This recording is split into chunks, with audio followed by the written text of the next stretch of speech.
I am so sorry Radha. मला तुला ताटकळत नाही ठेवायचंय, पण फोनवर कसं सांगू? नाही सांगू शकत.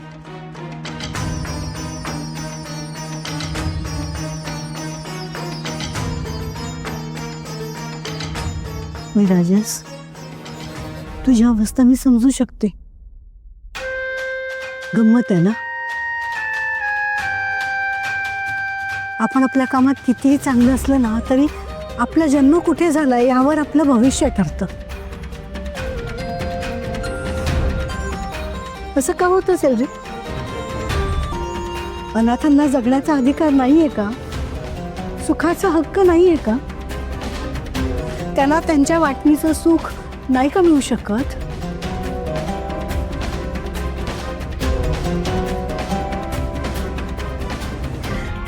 आपला जन्म कोणाच्या पोटी होणार हे आपण नाही ठरवू शकत. त्या पोरीच्या हाताला नक्कीच खूप छान चव असणार, सुगंध संपतो.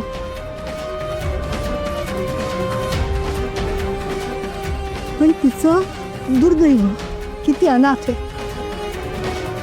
कसं वाटेल तिला जेव्हा तू तिला सांगशील की तू केलेला मसाला फेकून दिला का? कारण ती अनाथ आहे. खरंच सांगते विराजस, कधी कधी ना या घरात राहणं सुद्धा असं येऊन जातं रे. किती सहन करायचं? काहीतरी मर्यादा असायला हवी ना. काय चूक आहे आमची आणि काय चूक आहे त्या मुलीची? आपले आई वडील कोण असतं हे आपण नाही ना ठरवू शकत. तरी सहन मात्र आम्हीच करायचं का? देवयानी, उगाच काहीतरी सांगू नकोस ना त्याला. तुलाही असंच वाटतं का की हे अनाथ आहे, त्यात यांचा दोष आहे? उगाच अर्थाचा अनर्थ करू नकोस. मी असं काही म्हणत नाहीये, पण आत्ता त्याला एकटं सोड.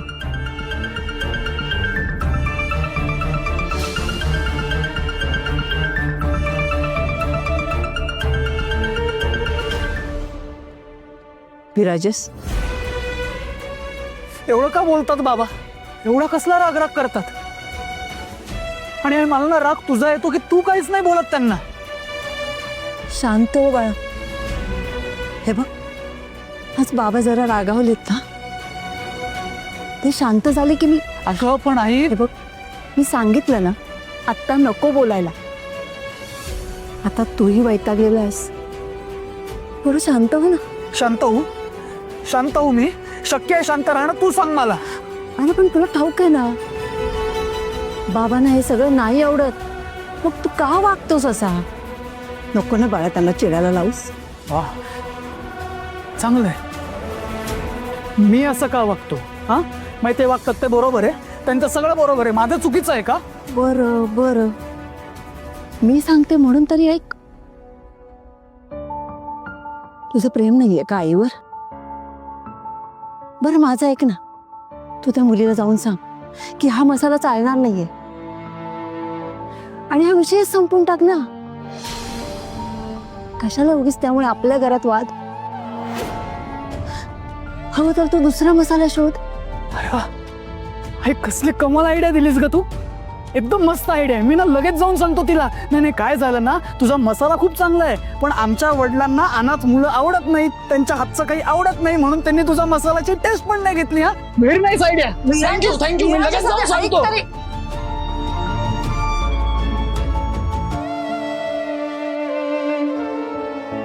खरंच का माझं चुकलं?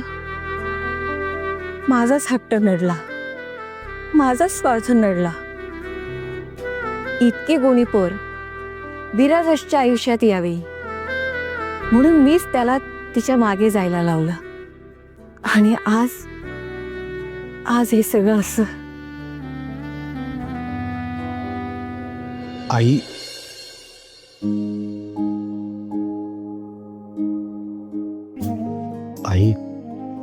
राघवेंद्र, अरे आपण आपण चुकलो का रे?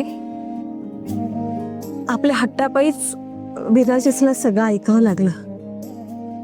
नाही गाई, तू स्वतःला दोष नको देऊस. ऐक माझं, मी तुला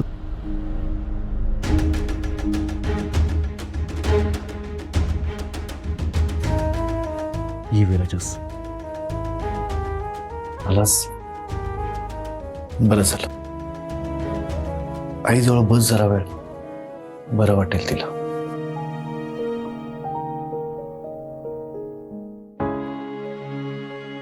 चाचू, तू टाळतोयस ना मला? बाबा आता बोलले म्हणून? चाचू, मला नाही फरक पडत कोण काय बोलतं त्याचा. माझा बेस्ट फ्रेंड आहेस यार चाचू. हा सगळ्यात लाडका चाचू आहेस तू.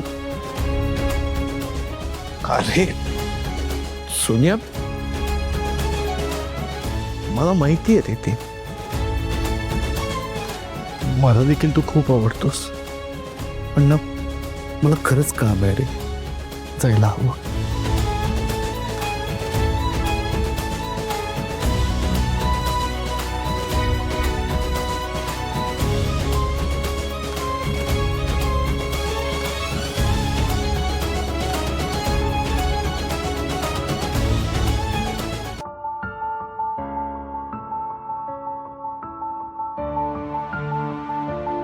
एवढं कसला तिरस्कार आजी? मला माहिती होतं चाचूला माझ्या जवळ यायचंय, त्याला माझ्याशी बोलायचंय, मला मिठी मारायची, पण तो हे नाही करू शकला. फक्त बाबांच्या तिरस्कारामुळे तो एका जागेवरनं हल्ला सुद्धा नाही. असं का करतात ते आजी? त्यांच्या तिरस्कारामुळे आजी घरातली कुठलीच व्यक्ती खुश नाहीये. तू काय म्हणतेस? एखाद्याने जर आपल्याला डबा दिला तर तो डबा आपण कधीच रिकामा परत करायचा नसतो, म्हणतेस ना तू? आता त्या मुलीने त्या डब्यामध्ये इतके होप्स भरून मला दिले होते, पण मला काय करावं लागणार आता? मला मात्र तो डबा रिकामा परत करावा लागणार. माझं चुकलं. मी साई म्हणून कुठेतरी कमी पडले.